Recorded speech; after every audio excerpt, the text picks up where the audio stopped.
This is a true and painful account. It was 3 a.m. on the 30th of June 2019. We were asleep. My Whoop strap later showed my resting heart rate at 54 beats per minute. Deep sleep, all good. And then it began. We were awoken by our dog, Buddy, who wouldn't stop barking or jumping on us. Thank God he's stubborn. The bedroom was alight with flames, the air filled with fumes which we'd been breathing in, and we were consequently groggy. According to my Whoop data, my heart rate hit 135 in seconds. Every system in my body was firing at once. What happened next is the reason for this episode. Because how I functioned in those moments wasn't instinct, it wasn't heroism, it wasn't luck, it wasn't a gift I was born with. It was a result of two simple pressure management practices I'd mastered over years and shared with my coaching clients, never knowing I would need them that night. Most people believe that calm under pressure is a personality trait, that some people are just wired for it, and the rest of us white knuckle through. And that's wrong. And by the end of this episode, you'll understand why, and you'll have the protocol that I use at night to stay calm and clear under extreme pressure, so that you can apply it immediately for those high pressure situations you face. You'll be able to downshift your system in about 60 to 90 seconds and keep your thinking online long enough to make the next move right. Not feel zen, but perform better under pressure when it counts. Calm is not being chilled. Calm is not being passive. Calm is not pretending you don't care. Calm is controlled power. Calm is the ability to keep your thinking online when pressure hits, when uncertainty spikes, and when the consequences matter. Neuroscience confirms that when pressure rises, most people experience a negative cognitive impact. Your sympathetic nervous system takes over. It's a hijack. You get tunnel vision. Your fine motor skills degrade. Your prefrontal cortex, the part of your brain responsible for planning, judgment, clear thinking, starts to go offline. Your physiology takes a wheel and a car crash follows. And in the world we're in now, especially with AI accelerating workload and expectations, pressure isn't occasional, it's the environment. So calm is no longer a nice to have.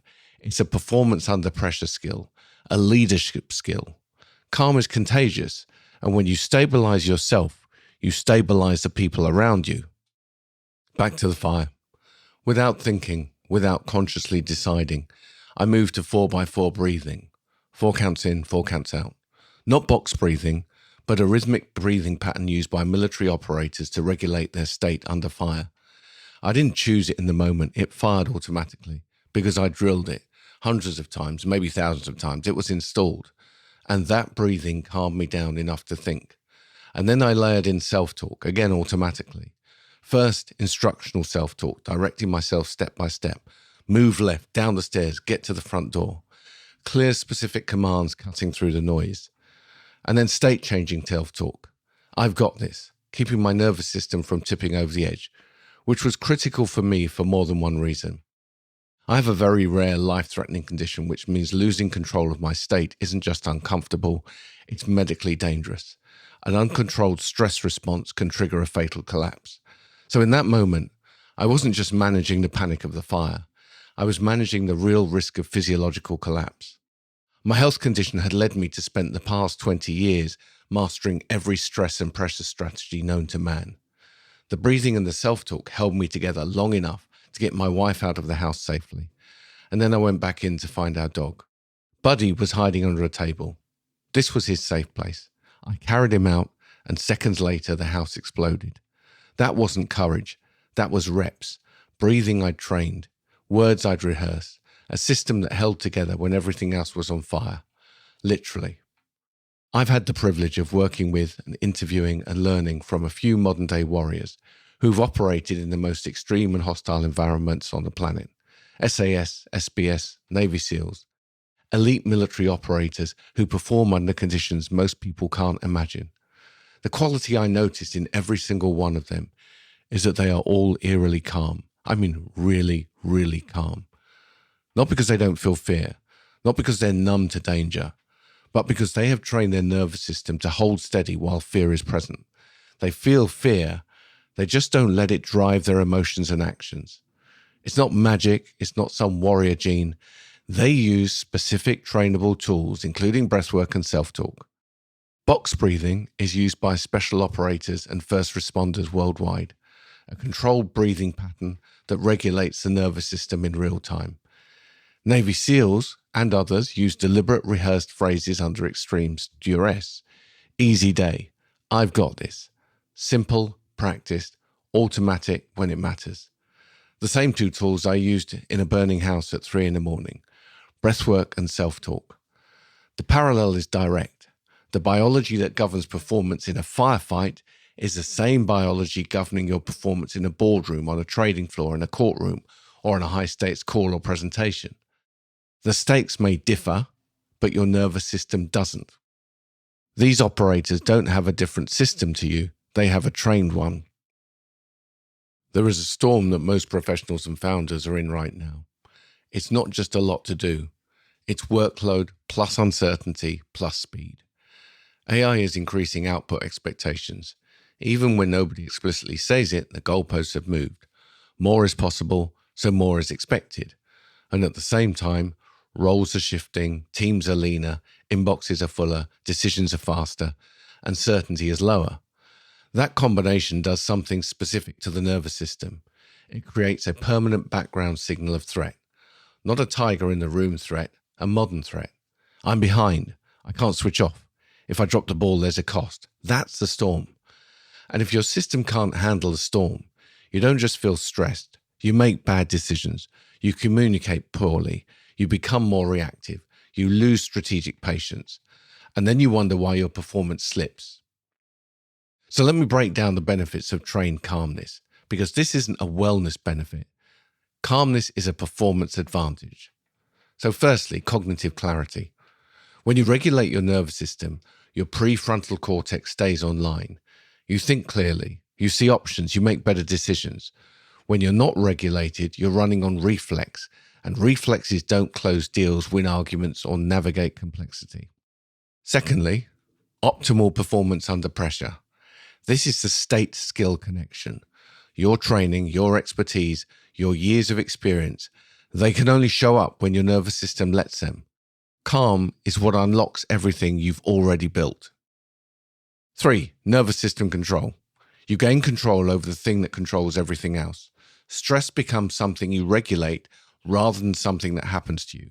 That shift from reactive to regulated changes everything about how you operate. 4. Health and longevity. Lower chronic cortisol, better sleep, reduced cardiovascular strain, stronger immune function. Performance and longevity compound together. This isn't a trade-off between performing well and lasting long. This is the same investment. 5. Calm is contagious. This is the leadership multiplier. Your state sets the room. A calm leader calms the team. A dysregulated leader destabilizes everyone around them. You've seen this. You know exactly what it feels like to walk into a room where the person in charge is anxious, reactive, on edge. It spreads. Everyone tightens up. Decision-making degrades across the whole group. Now think about the opposite. Somebody walks in composed, steady, unhurried. The room settles. People think more clearly. They take better risks. Your nervous system is broadcasting all the time. The question is, what signal are you sending? So now I'm going to walk you through the two practices. They're simple, time efficient, and may just save your life one day. So let's start with the breath. 4x4 equal breathing. As I said earlier, this is not box breathing. Box breathing has holds, this doesn't. This is equal breathing, also known in some circles as tactical breathing. It's very simple. 4 seconds inhale, 4 seconds exhale. Smooth, steady, controlled. Ideally, breathing and exhaling throughout the nose. Here's exactly how you do it. Step 1, inhale for 4. 1, 2, 3, 4. Step 2, exhale for 4. 1, 2, 3, 4. No pause at the top and no pause at the bottom, just rhythm. Do that for 6 to 10 rounds. That's roughly 1 minute to 90 seconds. Now, 2 important rules. Rule 1, don't overbreathe. This isn't a huge inhale, it's controlled. If you gulp air, you can make yourself lightheaded. We're not trying to hype the system, we're trying to stabilize it. Rule 2, don't rush the count. Under stress, your system wants speed. Your job is to impose rhythm, because rhythm tells your nervous system, we're not dying, we're operating. Now, why does this work? Well, it works because breathing is one of the fastest ways to change your physiological state.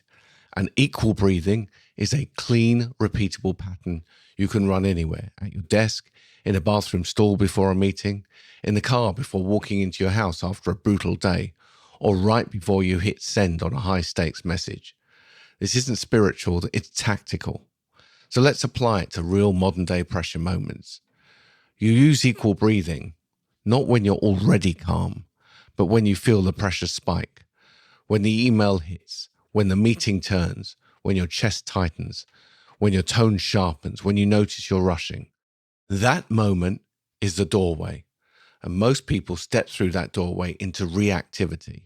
You step through it into control, and breath is the first lever. Now, your house fire may not be literal. For you, it might be a critical negotiation, a client crisis, a product failure, a team member leaving, a revenue month sliding, or an AI-driven workload spike that you feel permanently behind. Different fire, same nervous system, same requirement, manual override. Now we add the second tool, self-talk. Under pressure, most people's inner voice turns into commentary. It narrates fear, it narrates judgment, it narrates catastrophe. And the problem is your brain treats that narration like a command. So we replace the commentary with instruction. Not everything will be okay, but instruction. Because your mind follows instruction better than it follows reassurance. Here are 3 simple templates which you can adapt. The command, short, clear, directive. Move now, slow is smooth, next step. 2, the orientation question. This stops spiraling and forces direction. What's the next right move? What matters most in the next 60 seconds? And 3, ownership. A calm statement that locks you into capability. I've got this. Handle it. Stay steady. Notice what these do. They don't deny reality. They organize you inside reality. And this is a key. Calm people don't have fewer problems. They have better internal commands. So here's the combined 90-second manual override. When the pressure hits, 1, start 4x4 equal breathing. Don't negotiate, start. While you're breathing, repeat one instruction line. For example, next step, or I've got this, or what's the next right move? And after 60 to 90 seconds, as you stabilize, then you take 1 clean action, not 10 actions, 1. Send the email, ask the question, pause before you respond, write the first line, make the call. Calm isn't what you feel. Calm is what you can do under pressure. So let me bring this together. Calm is what you train so that when everything kicks off, when the smoke alarm is screaming, when the deal is falling apart, when pressure is at its peak, you can still think and act. You can still decide. You can still lead. It's not a personality trait. It's a trained capability, and it's one of the most underrated performance edges that you can develop. The storm isn't going anywhere. The volatility, the disruption, the pace, the pressure, that's the environment now. You don't get to choose whether the storm comes. You get to choose whether you've trained for it. So here's what I'd ask you to do, not someday, but this week. For the next 7 days, once a day, run 90 seconds of 4x4 equal breathing and pair it with 1 instruction line. What's the next right move, or stay steady, or I've got this, or anything that works for you. Practice it when you're calm so that you can do it when you're not. Because when the storm hits, you don't rise to the occasion. You fall to your training. If you know someone who's running hot right now, overloaded, reactive, close to snapping, please share this episode with them. You may end up helping them more than you can imagine. Thanks for joining me. I'm Martin Sorgiu, helping you outperform the storm.